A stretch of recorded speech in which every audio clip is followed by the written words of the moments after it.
en realidad, que ha puesto Bruno Yufra, ¿no? Primero puso que felicita a Edner Trujillo por su designación como nuevo ministro de Transportes y Comunicaciones. Le deseo mucho éxito en su gestión y los mejores deseos para que cumpla con todos sus objetivos de gestión.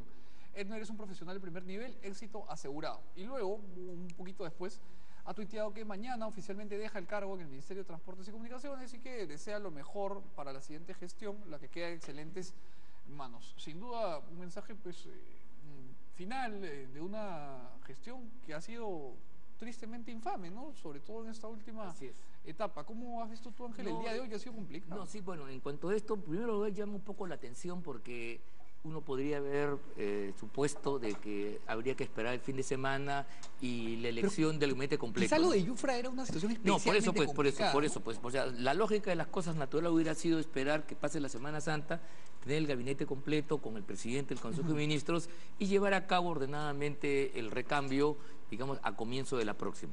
Sin embargo, debe ser que la situación de Yufra ya está generando algún tipo de dificultad, conflictos, por el proceso judicial que se le va a iniciar y quizás el propio manejo, que se ha preferido hacer una juramentación en privado. Expresa, además. Hoy día, ir muy rápida, a las 7:05 de la noche, todo el mundo ha sido sorprendido y nos estamos enterando después ya que se ha producido el suceso y que vendría a revelar, digamos, este quiebre, esta distancia que está tomando el presidente Vizcarra de lo acontecido en el gobierno anterior de su antecesor Kuczynski. Ahora, Javier, ¿te parece que ha sido un buen reflejo político este de Vizcarra de hacer este cambio tan rápido?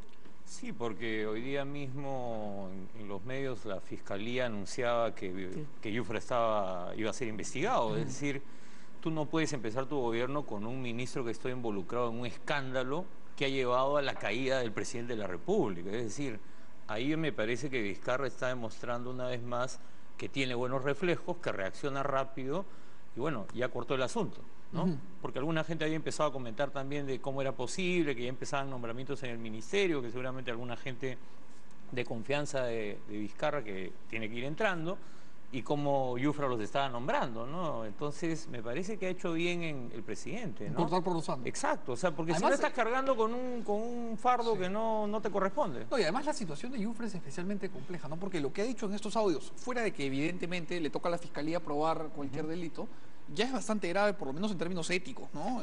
Linda, bien... Es muy grave porque él ha sido el puente con el presidente de la República para consumar y perpetrar lo que es evidentemente el cohecho, el tráfico, compra de votos, claro. La compra de votos, y esto que es un poco construir una mayoría, o perdón, una votación artificial para bloquear el ejercicio de la vacancia presidencial, cosa que me parece es ilegítimo, grave, ¿no? Sin duda. Sí, pues claro, y eso descalifica. Pues, además, mucho se ha dicho, Ángel, no sé si tú compartes esto, Javier, que el señor Yufra podría no haber incurrido en el delito de cohecho, en su caso sería activo, porque no hay una contraprestación económica, pero esa es una interpretación bien limitada del derecho.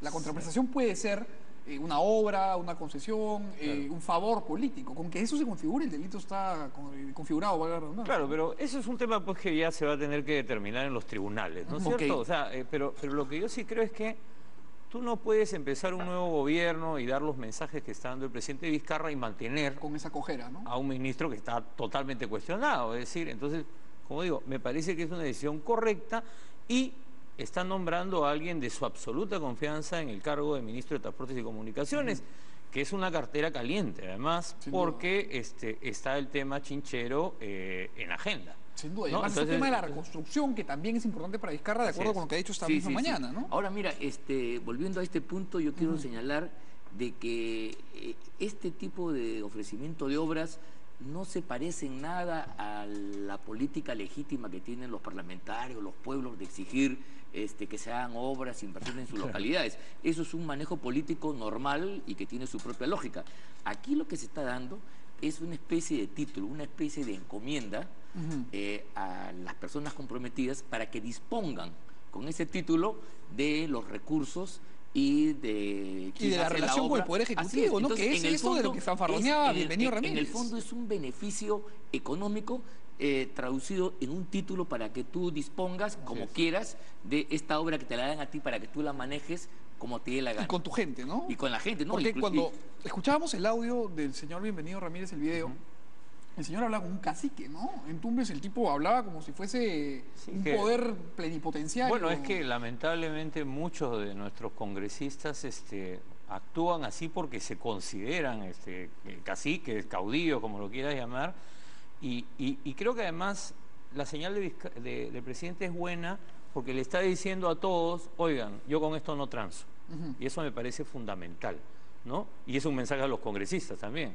Señores congresistas, estas conversaciones yo no juego con en mi gobierno no se tienen que dar. O sea, yo creo que está bien planteado. Efectivamente, como dice Ángel, hay una tarea de representación, en fin, ese es otro tema. Otra cosa que no se puede confundir. Acá están hablando... han intentado confundir las cosas claro. Pero hay un límite clarísimo, ¿no? No, hay un límite clarísimo, pues, porque aquí tú estás recibiendo un beneficio particular económico por manejar una obra en forma indebida, que además le corresponde la ejecución al Poder Ejecutivo, que hace el parlamentario administrando eso. Y este parteaguas, perdóname Ángel, te interrumpo, es uno que tú haces, me parece fundamental para todos los televidentes, para los ciudadanos, porque ha habido una especie de sobredimensión del asunto, no porque no hayan argumentos, ha sido terrible, nauseabundo lo que hemos visto, pero lo que dice Ángel es correcto, porque muchas veces se dice, se ha estado diciendo, por ejemplo, que un ministro y un congresista no deben poder conversar, y eso pues sin duda ya no tiene ningún sentido, ¿no? Conversan a diario. Es necesario que conversen también, además, para que coordinen.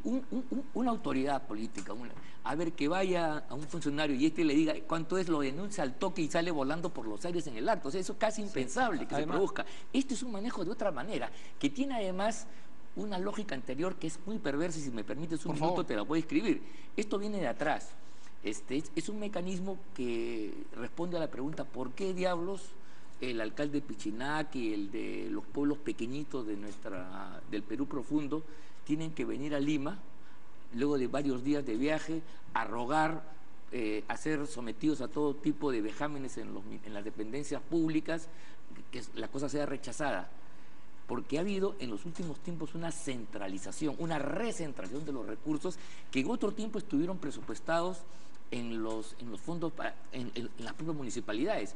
Poco a poco, con argumentos tecnocráticos, de mayor eficiencia, calidad de gasto, se ha ido recentralizando y esto ha convertido a los ministerios, que debieran ser en la lógica de la reforma del Estado, organismos técnico-normativos con un personal capaz, que haga una rectoría en el sector, pero que no ejecute y menos tenga que ver con las obras directas. Al contrario, las controle, las vigile y apoye a las autoridades locales, las ha convertido en los caciques que deciden. Feudo, ¿no? Y entonces ese escenario, como tú comprenderás, es el totalmente favorable para que la gente dé cualquier cosa para que su obra, el servicio, la inversión, pueda llevarse a cabo de cualquier precio. Ahora, ese es el tema. Esa estructura tiene que cambiarse, y yo creo que siendo Vizcarra un actor importante de la descentralización, conjuntamente con Villanueva, si es que se verifica su cargo como primer ministro, creo que deberíamos ahí hacer ver que la descentralización como técnica de administración de la cosa pública, en este caso tiene que garantizar que esos recursos, que no pasan de 1 millón, 2 millones, 3 millones de soles, sean administrados a nivel local y no haya ningún tipo de necesidad de venir a Lima para suplicar que se les asigne. Además, sobre ese punto de partida, Javier, ha habido un tema que es que cuando se ensambla el proceso de descentralización, que en el Perú además se dio con mucha velocidad, hubo una especie de vacío de poder que parece pues que un montón de gente con poca moral ha capitalizado haciendo estos feudos. Vamos a escuchar la opinión de Javier, pero antes vamos a ver un video sobre lo que dijo hoy día Martín Vizcarra en Piura, en donde de alguna forma aborda este tema. Lo escuchamos y regresamos a la mesa. Se ha gastado 2.500 millones de soles, quiere decir el 10%. Si seguimos este ritmo, vamos a terminar la reconstrucción en 10 años. Y creo que nosotros no podemos esperar 10 años, tiene que ser más rápido. Al ritmo de ejecución del primer año no vamos a lograr reconstruir de la manera adecuada. Entonces tenemos que dar un incentivo y tenemos que dar algunas medidas, y es ahí donde tiene que ser el trabajo en conjunto. ¿Este problema lo podemos solucionar? Sí, pero esto es el ojo vigilante de ustedes. Porque hacer las cosas rápidas,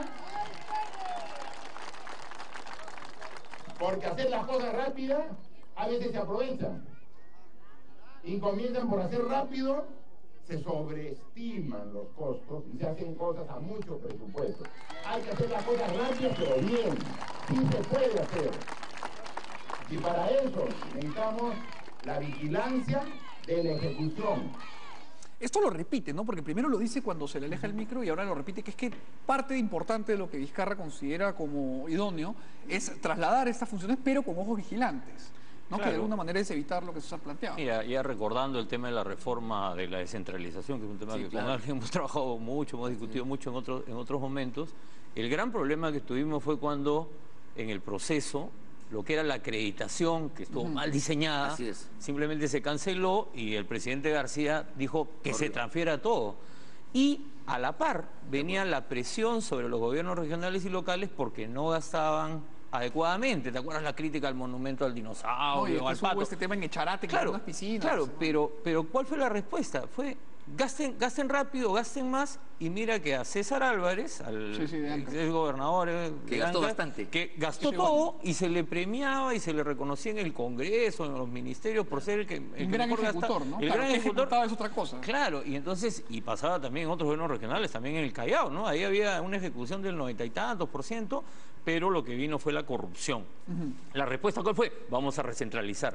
Eso no resuelve el problema, porque estamos ahora, digamos, dando la vuelta de nuevo. Y yo espero que gracias a la experiencia que tiene Martín Vizcarra, y si César Villanueva se confirma como primer ministro, ¿Qué es lo que ha ¿no? trascendido, Que no? parece que es lo más seguro, la experiencia de ambos en la gestión, además gestiones exitosas, va a permitir que se hagan ajustes. Así es. Ajustes a un proceso. O sea, recalibrar ese Exacto, proceso bien claro. intencionado, pero Eso, que no ha ido mira, bien. Descentralizar no es que yo reparto y me olvido.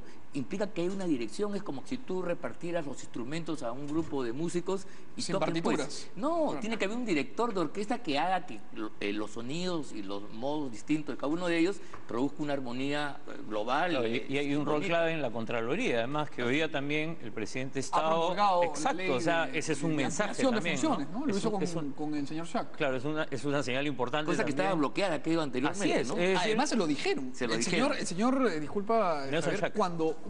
cuando Luis Galarreta le entrega la palabra al presidente, porque primero habla el señor Schack, luego habla el presidente del Congreso y finalmente habla el presidente.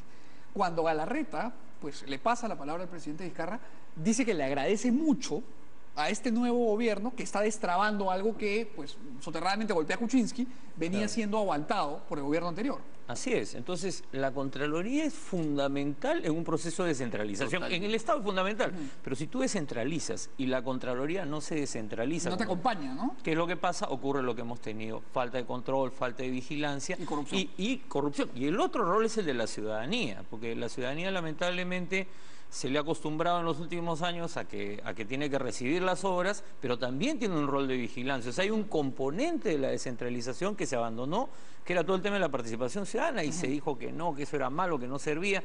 No, el rol de la gente vigilando las obras es fundamental. Y creo que el mensaje en Piura es clave por eso, porque ¿por qué no ha avanzado el proceso? Porque se creó una instancia, como la Autoridad de la Reconstrucción con Cambios, donde se quiso centralizar todo originalmente bajo la gestión de Pablo de la Flor, Y una colisión con y las un autoridades choque, regionales hubo un brutal, choque ¿no? con los gobiernos Una simetría de regionales y locales. información, además. Claro, y entonces creo que esto da buen pie para que la reconstrucción avance y para que además se hagan ajustes en general a toda la dinámica de los incluso gobiernos chocaba locales. con los propios sectores, ¿ah? Las transferencias no eran fluidas, las diferencias... Entre los propios sectores del Ejecutivo. Claro, ya, ahí había un primer choque que de la Flor de lo va a admitir, y por supuesto un segundo con las regiones, los gobiernos municipales, con los cuales efectivamente hay que tender los puentes adecuados. No es fácil, pero hay que hacer un esfuerzo porque hoy día el país es descentralizado y la gestión tiene que darse Claro, bajo esas es pautas. esta idea errónea de que cuando algo no funciona bien, Hay que borrarlo todo. hay que Pablo borrarlo y Barraza crear una autoridad especial que una suerte de SAR, ¿no? O sea, los una SARes comisión. acá no han funcionado, una comisión que no sirve para ha nada. Comisión de alto fracasado nivel, además. Exacto. Es como suele Es mentira, rotularse. eso es como que todos los ministerios se sinteticen ahí, no es verdad, mejor que cada uno funcione. El rol del presidente, el presidente del Consejo, de los ministros es liderar eso. Justamente ser ese director de orquesta del que Claro, hablaba. pues, pero yo creo que estas superposiciones no dan resultados, son salidas fáciles, efectistas, un poco para la prensa, y creo yo que hay que saber trabajar con las autoridades que ahora van a ser nuevamente elegidas el próximo año, ¿no? Ahora, a fin de octubre, año, a claro. fin de año, y con los cuales habrá, espero yo, una buena química y una buena Sí, relación para poder potenciar sus habilidades, ¿no? Sí, y su Ahora, representación. para enfocarnos un ratito en el tema de Piura y la reconstrucción en general, de repente lo que ha pasado, que ustedes diagnostican bien como un panorama macro, que ha habido pues este divorcio entre el Ejecutivo y la operatividad regional, puede verse en el sentido micro en esta reconstrucción, porque se asignaron 25.000 millones de soles, que poca plata no es, y se han ejecutado solamente 2.500 millones en el año crítico, ¿no? Que es el primer año Así de pues, tragedia. Claro, pero además por una enorme desconfianza de las capacidades locales. Así es. Es decir, el Colegio de Ingenieros de Piura no es pues cualquier cosa, es el Colegio de Ingenieros de Piura. El diagnóstico sobre Piura, sobre lo que hay que hacer con la ciudad y con el río, está hecho hace muchos años. Pero no, dicen, no, tenemos que traer a unos expertos que saben las cosas porque vienen de no sé dónde. Entonces, ese subestimar capacidades regionales nos lleva a estos entrampamientos y a estos retrasos. Ahora, sí me parece fundamental que se planifique bien lo que van a hacer después de octubre, entre octubre y enero, las transferencias de gestiones, porque vamos a tener nuevos alcaldes y nuevos gobernadores regionales en todo el país, porque no hay reelección. Claro, y entran en funciones el primero de Y enero. el gran riesgo de que se nos paralice, ¿no?, la inversión pública, cuando es primer año de gestión, siempre hay un bajón. O sea, hay un retroceso porque hay una curva de aprendizaje. Exacto, entonces hay que establecer los mecanismos a partir de la experiencia que tiene el propio presidente para que esto no ocurra, porque ahí sí tendríamos un parón después de un año bastante complicado Claro. en términos de inversión. Hemos estado todos medio parados, ¿no? Tanto la inversión pública como la inversión privada. Y ha sido más grave que la inversión pública esté parada en un momento en que la inversión privada estaba parada Claro. y ha tenido que ser la inversión pública en Ahí el contexto de podía la jugar un reconstrucción. rol anticíclico Claro, ha podido de ser poder generar y efectivamente, ¿no? jalar el carro de la Ha podido ser una economía del locomotora país. en un momento Así en que es, la cosa pues. andaba Claro, parada. y además a mí me parece clave porque es pasar, hay que seguir discutiendo todos los temas judiciales y de corrupción que tenemos, pero hay que encontrar respuestas a los problemas que tienen las regiones, a los problemas que tiene la población. O sea, no solo la reconstrucción, hay otros temas también, transporte que acabamos de mencionar, Claro. el tema. Mira tú el escándalo que son los accidentes de carretera que afectan a la población de todo el país. Y en buena ¿no? cuenta lo que creo que la población venía diciendo y que las encuestas han recogido en más de una medición, es que estábamos, porque me incluyo, un poco cansados de este enfrentamiento constante entre los poderes, no porque no sea importante lo que discutían, sino pues que también hay otros temas igual de importantes que pues hay que seguir luchando contra la anemia, hay que pues la reforma educativa, invertir en educación, en salud. Entonces todos estos temas habían quedado de alguna manera en un segundo plano y parece Claro. que Vizcarra los está volviendo a poner Claro, adelante, ¿no? además, ¿no es posible que el debate político, la lucha en democracia, que es una nota que está presente en todos los gobiernos democráticos del mundo, porque la democracia es plural, es enfrentamiento dentro de cauces, pero enfrentamiento Es al fin y al dialéctica. cabo, es dialéctica, como bien dices tú, paraliza el resto. O sea, eso es como saber tocar el piano con los 10 dedos, no con uno solo. Y no porque haya un conflicto yo paralizo el resto. Ahora, Eso Ángel, es una ineficiencia absoluta. Que es una ineficiencia que nos ha tenido un estado catatónico. Yo, Total. antes de seguir hablando de este tema, quiero mostrarles a ustedes y a los televidentes el momento en el que justo antes de promulgar la ley de ampliación de funciones de la Contraloría, el señor Galarreta habla frente al señor Vizcarra y al señor Schack, y de alguna manera, pues, creo que entrega una rama de olivo de una manera simbólica al Poder Ejecutivo y quizá este es un parteaguas y empezamos una nueva etapa. Vamos a escuchar. Yo recuerdo cuando el Contralor y observaron esta ley, dijo, este es un retroceso contra la lucha contra la corrupción. Bueno, ahora tenemos un presidente que no observa una ley, sino que sí quiere luchar contra la corrupción, y tenemos un parlamento que quiere luchar contra la corrupción. Y entonces estamos aquí justamente porque hay esa similitud de ideas. Y están los gobiernos nacionales, los gobiernos regionales, los gobiernos locales, están las tres instancias para suerte hoy día de nosotros. Hemos querido estar aquí y agradezco al señor presidente de la República que nos haya invitado, porque aquí ya no hay un gobierno que quiso entrampar la lucha contra la corrupción observando una ley innecesariamente. Hace meses podría haber estado esta norma encaminada, que es sumamente importante, porque hemos tenido que ir a una insistencia. Bueno, no es coincidencia que esta sea una de las primeras leyes que promulga Martín Vizcarra, y lo que dice Galarreta es pues un ataque directo a Kuczynski y a su pasividad frente a este asunto, ¿no? Ahora, políticamente consideramos, Javier, que este es un acto simbólico y que pues pasará a mejor vida, o que es el inicio de una nueva primavera de Mira, relaciones. yo creo que en realidad la rama de olivo le entrega el fujimorismo, en este caso a través del presidente del Congreso, porque ellos necesitan tiempo y oxígeno para resolver sus problemas internos, que son sumamente Que se han serios. agravado, además, ¿no? Exacto, o sea, Fuerza Popular está viviendo el momento más crítico de su corta historia política, ¿no? Y entonces, sin duda, no les conviene en este momento pelearse con un presidente que acaba de asumir y que los primeros indicios que da, lo que dice la gente en la calle es que está bien que el presidente haga en vez de estar en la guerrita política. Entonces, yo creo que están aprovechando bien los fujimoristas este momento, porque ellos tienen que resolver... Para reestructurarse por Ahora, dentro. además que ha Sí. sido factura de ellos y de todos los grupos políticos que en el Congreso votaron por la vacancia y consiguieron la renuncia después. Hasta cierto punto, independientemente de su voluntad, de sus calidades o no, que las pueden tener, etcétera, yo creo que hay una lógica instrumental que los lleva a ellos a necesitar, mira lo que digo, a que el gobierno de Vizcarra sea mucho mejor que lo que ha sucedido, porque si Bueno, para pero ellos ya son vicarios de la responsabilidad, pero, ¿no? imagínate tú, si Vizcarra fracasa por cualquier motivo, la responsabilidad primera va a ser de todos aquellos que vacaron al gobierno anterior. Claro, porque Entonces, Kuczynski ya no va a estar pintado, van a caer además el pato sobre ellos ellos. tenían, ¿cuánto? 14%, 12% en las últimas encuestas, El ¿no? Congreso ¿Cierto? salió con 11. ¿no? Claro, 11%, bueno, en fin. Poquísimo. Pero, además, digamos, no le pueden dar gusto a los señores Chepú y otros que están anunciando 2 meses de vida y luego viene la catástrofe, el apocalipsis. claro, ¿no? pero lo que yo creo es que el Congreso tiene serios problemas, o sea, está herido de muerte también, pero además los partidos en este momento tienen que ver qué hacen frente a las elecciones regionales y Eso es. municipales. O sea, Fuerza Popular aspiraba a ganar las elecciones regionales. Y de una participación fuerte en todo el país. Exacto, además. y ahora en las condiciones que está va a tener que darle una dura batalla con otras fuerzas políticas, sobre todo con Alianza para el Progreso, que creo que es la que se está preparando mejor para esa pelea, pero imagínate que Fuerza Popular gane pues 2, 3 regiones nomás. ¿Cómo Sería queda? desastroso. ¿No es cierto? Claro. El costo es muy alto. Además sería una especie de preludio que ya vivió el APRA cuando pues, Claro, ganaron, creo que un Exacto. gobierno regional. Y además- fue como un anuncio de que venía... Otro tema que Uruguay, se ¿no? viene es en julio la elección de la mesa directiva del Congreso, la nueva mesa directiva. ¿Va a poder Fuerza Popular mantener esa control. mesa directiva? Yo creo que está por verse, Sí. ¿no? Entonces tienen una agenda demasiado compleja como para ponerse a petardear al presidente. Y entonces parte de la fortaleza de Vizcarra es la debilidad del resto de los actores políticos. Todos están debilitados. Y Vizcarra aparece como alguien que supo retirarse en un momento cuando una se va a sabia ganar retirada y y ya luego sabe volver. supo guardar silencio, ¿no? Cuando lo presionaron, encabezado por Juan Cheput y Mercedes, lo presionaron muy duramente y él aguantó.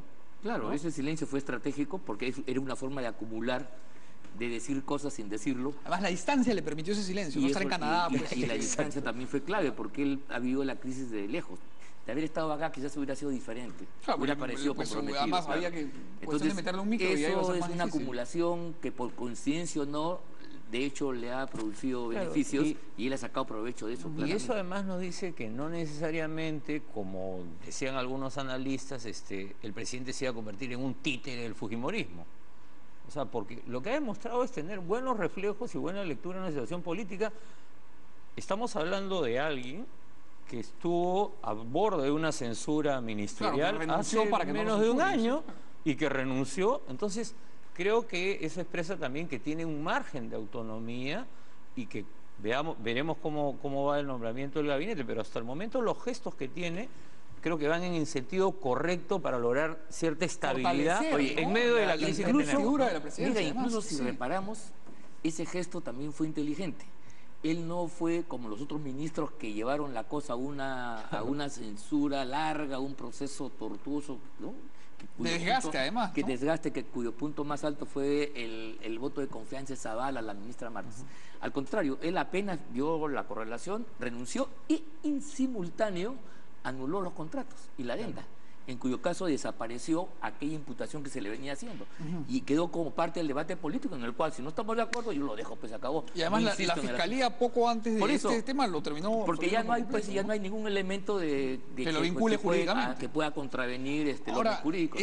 mucho de lo que ha mencionado Javier se ha hecho relevante porque esta crisis que si bien ha golpeado con especial vigor al fujimorismo pues, por esta batalla que se ha desatado entre los hermanos, también ha golpeado a otros partidos que tradicionalmente tenían una unidad casi incontestable como el APRA, por ejemplo, ¿no? en donde este desacuerdo entre la facción de Mulder y la facción del Castillo se agudizó. Y de hecho, hoy día, Alan García, que también ha declarado a Canal N, que también ha sido un tema político importante porque García no hablaba hace tiempo, Alan García, con la astucia que le conocemos, apoyó a una de las dos facciones. Porque él dice de manera muy discreta, Mauricio Müller, el secretario general del partido, cuando se acaba de discutir si es que su elección fue válida o no, pues se ha impugnado todo este rollo en el colegio, en el Jurado Nacional de Elecciones. Vamos a escuchar lo que dijo Alan García y regresamos para analizarlo. Tuve el honor de recibir a un presidente de la República en mi casa. Pero todo lo que yo le decía era muy simple. Mire, presidente, o mira, Kuczynski, el Perú está dividido exactamente por la mitad. Hay dos poderes. Tú tienes el poder ejecutivo y la legitimidad del presidente, pero un sector importantísimo, el 50%, tiene el poder legislativo en mayoría. Tu obligación inmediata es cruzar el charco, cruzar la acequia y hablar con quienes tienen ese poder. Pero le tocaba al presidente. Yo sé el margen, usted recuerda 40.000 votos de diferencia entre Kuczynski y Fujimori, se logró, y esto es gravísimo y no se ha investigado, se logró porque la noche anterior se dictó orden para que ningún policía del Perú votara. ¿Sabe usted eso? Ese es el argumento del... Y oficiales del ejército, pero si usted hace una encuesta, el 80% de esos votos venían ejerciendo directamente la dirección del instituto, pero vuelvo después a mi instituto. Es decir, lo que he querido es alejarme del país porque mucha gente decía, bueno, ya perdió las elecciones, muy bien, me despido de la política, me despido de la actividad partidaria, y para que no crean que es una palabra, tomo distancia. Y es lo que he hecho. ¿Y el 2021 también va a tomar distancia de la política? Obviamente, obviamente. Eso ya se acabó. ¿Definitivamente para usted? El tiempo le demostrará que sí. Bien, Alan García además habló de otros temas, habla de cómo el señor Kuczynski inicialmente debió haber logrado el diálogo con Kuczynski, cómo Kuczynski debió haber logrado el diálogo con Keiko, ¿no? Porque no está en el video, pero le dice directamente debió usted ir sin cámaras, ¿no? Tocar a la puerta y sentarse a hablar, que de hecho es algo que muchos compartían. Y luego habla un poco de su figura dentro del APRA, ¿no? Que dice que se va a retirar. Ahora es un triste final para quien fue 2 veces presidente de la República, terminar pues siendo vocero de Keiko Fujimori, ¿no? Porque lo que ha dicho sobre el resultado de las elecciones es pues lo que Keiko Fujimori viene diciendo y pensando hace mucho tiempo, y varios de sus voceros. O sea, ¿le parece que es vocero fuerte decir eso, no? Bueno, pero cuando lo he escuchado, yo no lo había escuchado más temprano, pero cuando lo he escuchado, siento pues que es el speaker de Keiko, ¿no? Y es un triste fin, creo yo, para quien ocupó 2 veces la presidencia de la República. Además, Ahora, él mismo está señalando... Él puede decir que es un fin, pero... Yo creo que lamentablemente, porque yo creo que el Partido Aprista ha tenido un rol histórico en la historia de sin duda, nuestra historia, marcado el siglo XX, ¿no? Me parece que atraviesa una grave crisis, ¿no? Está muy golpeado, es muy difícil incluso que participe en las elecciones regionales y municipales, Así ¿no? es Y entonces tiene que resolver su crisis, pero con un liderazgo como el de García, yo veo que justamente él es el que ha terminado corroyendo y destruyendo ese partido. Mira, la crisis del APRA es hasta más profunda que la del fujimorismo porque tiene una consecuencia legal. Ahorita no tiene un comité ejecutivo nacional y en consecuencia no tiene la instancia para trabar las alianzas, inscribir legalmente los candidatos y puede quedarse fuera de las elecciones municipales, que en el esquema de ellos era un punto de inflexión importante para poder retomar la iniciativa política y asentarse en las bases del Perú. Eso, si no consiguen ellos revocar la resolución a través de este recurso extraordinario, van a pasar un momento muy grave porque no solamente van a tener el conflicto de las facciones, sino un problema ya sino sobre todo una incapacidad de poder participar en la justa electoral, que para todos los partidos debe ser un momento de recuperación y de replanteamiento y de asentamiento mayor para lo que viene después, ¿no? Eso es muy grave. Siempre en el APRA han habido facciones, tendencias, como en cualquier partido. Y divisiones. Pero la magnitud de la crisis que vive el APRA es algo que nunca se había visto. O sea, nunca habían terminado pues en manos Del jurado. del Jurado Nacional de Sí, Elecciones. No, y además, ese es las particular. grandes crisis apristas habían sido usualmente enfrentamientos por el vacío de poder práctico que dejaba ahí a la torre en los casos de persecución o de exilio, y luego por el control operativo de un partido que tenía mucho poder. Así Hoy es. día están básicamente luchando por quedarse con una cuota mínima Por de eso poder, ¿no? están peleando por Por sobrevivir. lo que queda del partido, ¿no? Ujú. Y yo no veo ahí cuál sea la solución a ese conflicto, ¿no? Finalmente, a la hora de la renuncia del presidente, todos se alinearon, digamos, ¿no? Pero creo que También se catalizó este tema, pues, porque esto es importante, porque si bien la facción del señor del Castillo había dicho que no iba a apoyar esta vacancia, también habían dicho lo mismo dentro de APP, una parte de los congresistas, dentro de Acción Popular, incluso hubo una parte de los congresistas de Peruanos por el Cambio, que por supuesto iba a votar en contra de la vacancia, que al conocer los videos y sobre todo los audios al día siguiente, pues se vio obligada ya a cambiar. No, ya las evidencias Claro, fueron ya definitivas. era todo el no había mundo se manera volvió- de- abrumador, todo el mundo pero- se volvió profeta ante los hechos, ¿no? Ya Claro, es sencillo. Pero era impensable, pues, en un contexto hace no muchos años, pues, que un militante aprista, dirigente además, como Javier Barrea, terminara de ministro. O sea, eso era impensable, y que lo expulsen por tuit. O sea, finalmente Sí. no lo han expulsado, ¿no? Mira, pero ese nivel de crisis La disciplina nunca ha sido uno de los, pilares, su vectores, mayor virtud. pilares de esa organización, y en consecuencia de la que se relaja. Y repito, ahora, no es poca cosa esta decisión del jurado electoral, que a uno la cuestionan mucho, que lo que podría terminar es Mellando la posibilidad de impidiendo participar. que el APRA pueda tener una participación en los próximos comicios municipales, porque ya vienen las fechas para hacer Claro, ya está, el calendario electoral está corriendo. Está corriendo, y mira, entonces si no tiene una legitimidad, si no hay una directiva, un consejo ejecutivo reconocido, ¿quién va a llevar a cabo ese proceso?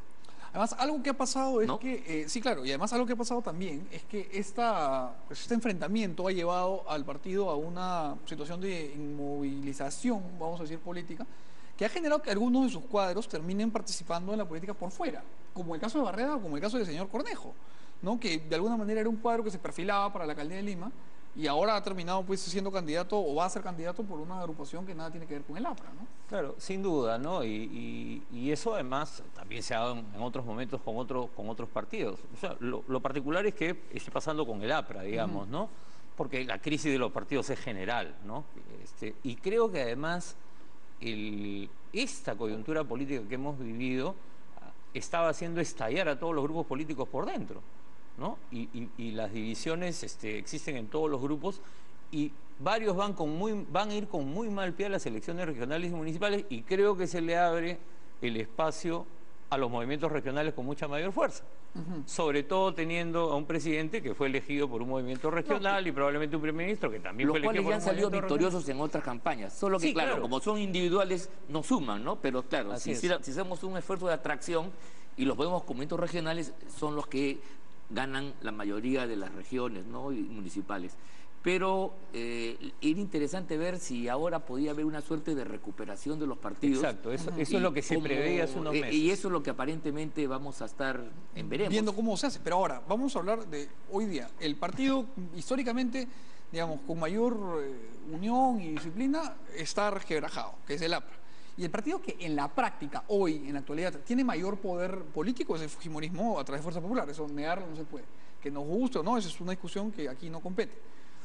Pero el fujimorismo también está viendo partida su unidad por esto que ha pasado con Kenji Fujimori, pero que además cuando Kenji Fujimori sale en este video haciendo ahí una especie de trabajo cantinflesco, ¿no? de colocar la voz del presidente, y luego el señor Bienvenido Ramírez ya lleva esto a un nivel de lumpenización absoluta, muchos pensamos que ese era un golpe letal para Kenji Fujimori, pero el domingo en Twitter soltó un video que inmediatamente transmitió además un canal en donde pues se evidenciaba que parece que tiene un as bajo la manga, ¿no? No creo. Y bueno, eso podemos analizar, y efectivamente uno nunca sabe ya las cosas oscuras que hay, ¿no? Y cómo se manejan. Pero yo tengo la impresión que ya es fruto de una desesperación. Yo creo que el golpe de los videos ha sido contundente y desarma la posibilidad de que ahí se articule un grupo. Y tengo yo la sensación que si eso es así, el fujimorismo tenderá, no de inmediato, a reagruparse tras el grupo que queda victorioso. Eso es verdad. Y lo de Kenji Fujimori fue una aventura que agarró su mejor momento cuando salió el padre indultado, pero que después su única formulación política ha sido apoyar un gobierno devaluado políticamente, que sale además con imputaciones de corrupción, y frente a eso decir yo defiendo la gobernabilidad es muy poca cosa, es muy insuficiente. Ahora, en política nada No, queda en política claro, nada. pero ¿le parece que por lo menos en el corto plazo entonces Kenji está fuera de juego? Yo creo que, mira, después de la ofensiva, vamos a decirlo así, de ellos, han sufrido un contraataque muy duro, que por lo menos puede significar el desafuero de algunos de ellos. Incluso de ¿ya? Kenji, ¿no? Más que va a pasar con el resto, me dicen que ya están en conversaciones para retornar algunos de ellos. Además, los accesitarios no son leales a Kenji, sino a Kenji. Así es. Y por otro lado, repito, yo creo que lo peor del grupo de Kenji es su ubicación, es una mala ubicación, no es la ubicación, digamos, con Vizcarra, no es la ubicación, digamos, de los otros que están en otro lado y que pueden reciclarse como es. Aquí tú tienes que explicar cómo es posible que tú hayas defendido y Algo apoyado que a un por años gobierno terminó siendo que indefendible. ante la opinión pública está siendo sumamente criticado. Ahora, Ángel, un tema que me parece importante que mencionas es que esto ha catalizado el fin, en esta etapa por lo menos, de Kenji Fujimori. Pero Kenji Fujimori representaba el albertismo, ¿no? A su padre, a los intereses de su padre. ¿Crees que va a sobrevivir el albertismo, que va a reconfigurarse? Yo creo que Kenji Fujimori era y es y siempre ha sido el mensajero de Alberto Fujimori, y nada más. Y construyó una imagen, ¿no? Muy bien construida, con muy buena asesoría, ¿no? Y alguien que construye una imagen que además se basa en un conjunto de imágenes preelaboradas, ¿no? Simbólicas, ¿no? Si le pones un video como el que hemos visto y lo pone en evidencia, el golpe a la imagen es muy fuerte, ¿no? Claro. Entonces, el principal capital de Kenji era esa imagen que había construido, ¿no? Entonces yo ser el vocero de su padre. Entonces, ¿le parece Claro. que el albertismo queda en crisis? Yo creo que queda golpeado, yo creo que sí está golpeado, pero además como fuerza popular, el grupo de Keiko Fujimori también está duramente golpeado y ha sufrido varias derrotas. Ojo, no pudieron sacar a los magistrados del Tribunal Constitucional, no se pudieron tumbar al fiscal de la Nación, ¿no? Claro, han logrado que se vaya el presidente, pero no lograron sus objetivos políticos y esos objetivos políticos ya no los van a lograr. Entonces sí está golpeado y como te digo, una derrota seria en el proceso electoral de octubre puede ser catastrófico para Keiko Fujimori. Eso Ahora, sí, ¿el albertismo, Ángel, crees que está muy golpeado, que yo creo desaparece? que el tiempo, la cronología, los factores biológicos juegan un rol fundamental y no es lo mismo un Fujimori hace 10 años que ahora con la edad y las enfermedades. Inclusive su capacidad de pensamiento y de actuación política tiene que haberse visto sacrificada en alguna medida. Yo creo que esa apuesta de ellos, bueno, le sirvió para salir de prisión. Hasta ahí demostraron gran habilidad. Pero eso no tiene aliento para darle sostenibilidad a una política duradera y alternativa. En un país polarizado como el que estábamos, donde el presidente Kuczynski cargaba una enorme culpa de corrupción, defender eso claro, es prácticamente imposible, y casi achicharrarse con eso. Y los videos lo han vinculado en alguna medida. Claro, ¿Te das y cuenta? además de una manera que no se extingue en el tiempo, ¿no? Cada vez que alguien ponga YouTube va a haber esta vinculación. Ahora, por otro lado, habría que señalar que quizás... bueno, ya. Tengo más bien que... A ver, termino. Lo que quería decir de repente, habría que ver si los embates y los combates fortalecen al grupo que ha quedado en Fuerza Popular. También es esas cosas. Yo lo Porque veo mira, difícil. en la política también hay de las dos cosas. La Claro, a lucha veces también te fortalece. La agudización de las contradicciones puede te fortalece la lucha y donde se te debilita. Habrá que ver eso a futuro. Eso no se puede hacer. Bueno, señores, yo tengo que despedirlos. Les agradezco mucho por todas sus opiniones. Gracias. Son las 11:42 y nos toca hablar ahora sí de fútbol. Ahora Y sí. ponernos de Qué mejor bueno. humor. Así que vamos a hacer un corte y regresamos con eso. No se muevan. Ok.